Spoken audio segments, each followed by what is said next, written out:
లోపల నుండి బయటికి వెళ్ళాలంటే నువ్వు సైలెంట్గా సింపుల్గా నువ్వే గొళ్ళెం తీసుకొని బయటికి వెళ్ళిపోతావు.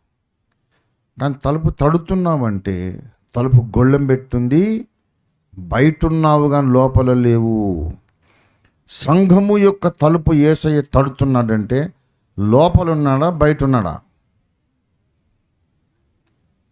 లోపలుండి తలుపు తట్టాడు, బయట నుంచి తడతాడు. లోపల వీళ్ళేమో ప్రార్థన కూటాలు పెట్టుకొని ముందు చెప్పే వచనం ఏంటంటే, ఎక్కడ 2-3 నా నామమున కూడుకొని ఉందురు వారి మధ్యలో నువ్వు ఉంటానన్నావు తండ్రి. ఇక్కడ ఉన్నావు తండ్రి, ఉన్నావు తండ్రి, స్తోత్రం తండ్రి, స్తోత్రం తండ్రి అంటే నేను ఇక్కడ ఉన్నాను రా, బయట ఉన్నాను రా అని ఆయన అంటున్నాడు.